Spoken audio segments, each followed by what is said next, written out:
അലീസ് വേൾഡിലേക്ക് ഏവർക്കും സ്വാഗതം. ഞാൻ ഇന്ന് ഉണ്ടാക്കാൻ പോകുന്നത് ഒരു അവിയലാണ്.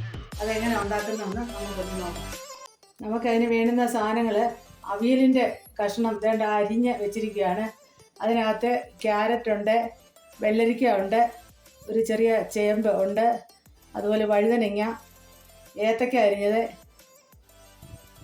വലിയ ചേമ്പും ഉണ്ട് ഒരു ഒരു ഒരു ഒരു കഷ്ണം. പിന്നെ അത്രയും സാധനം ഇതിനകത്ത് ഇപ്പോൾ ചേർത്തിരിക്കുന്നത്. വേറെ എന്തെല്ലാം നമ്മുടെ കയ്യിലുണ്ടോ അതെല്ലാം ചേർക്കാം നമുക്കിതിനകത്ത്. ഇപ്പം എൻ്റെ കയ്യിലുണ്ട് ഇത്രയും സാധനമാണ്, അതൊക്കെയാണ് ചേർത്തിരിക്കുന്നത്.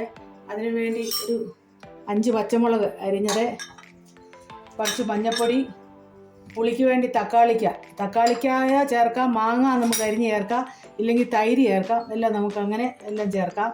അതുപോലെ കൊച്ചുള്ളി, നമ്മളിതെല്ലാം വെന്ത് കഴിഞ്ഞിട്ട് ഇത് മിക്സിയിലിട്ട് ചെറുതായിട്ട് അരച്ച് അതിൻ്റെ നീര് അതിനകത്ത് ഒഴിക്കാനാണ് ഇത് വെച്ചിരിക്കുന്നത്.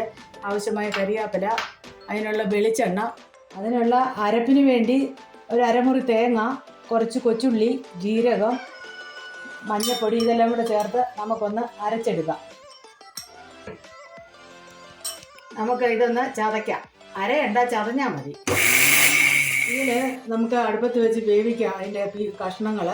അതിന് നമുക്കൊരു ശകലം ഒന്ന് വേഗം, ഒത്തിരി വെള്ളം ഒന്നും ഒഴിക്കല്ലേ, ഒന്ന് വേകാനും മാത്രം ഒരു ശകലം വെള്ളം ഒഴിക്കാം. ഉപ്പ് നമുക്ക് ചേർക്കാം.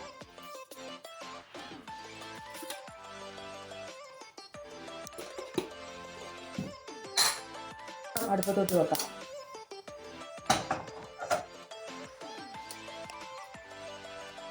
നമുക്ക് ഈ അരിഞ്ഞു വെച്ചിരിക്കുന്ന പച്ചമുളകും കൂടെ ഇതിനകത്തോട്ട് ചേർക്കാം. ഒന്ന് ഇളക്കിയിടാം. ആവി വരാൻ തുടങ്ങി.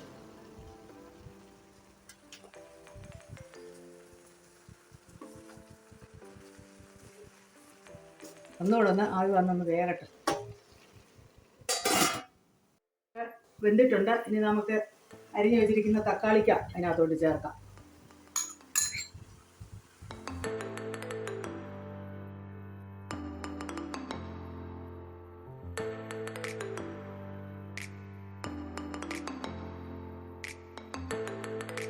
വെച്ചിരിക്കുന്ന അരപ്പ് അങ്ങോട്ട് ഇടാം.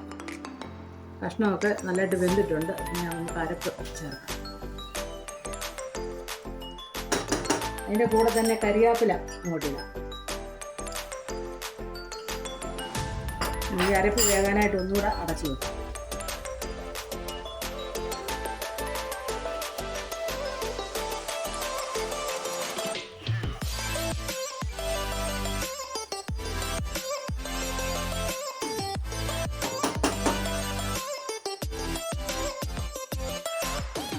അത് വാങ്ങുന്നതിന് മുമ്പായിട്ട് ഈ കൊച്ചുള്ളി അതെടുത്ത് ചെറുതായിട്ടൊന്ന് ചതയ്ക്കാം.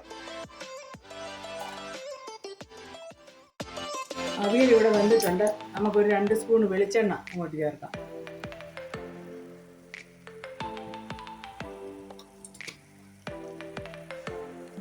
അതിനോടൊപ്പം തന്നെ ആ ഉള്ളിയുണ്ട്, കൊച്ചുള്ളി ഉണ്ടല്ലോ, അത് നമ്മൾ ചതച്ച് അതിൻ്റെ നീര് എടുത്ത് വെച്ചിട്ടുണ്ട്, അത് നമുക്ക് അങ്ങോട്ട് ചേർക്കാം.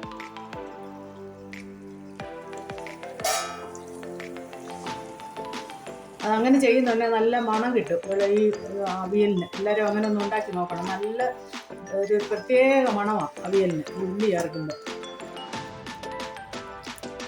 ഇനി നമുക്ക് തീ അങ്ങ് ഓഫ് ചെയ്യാം.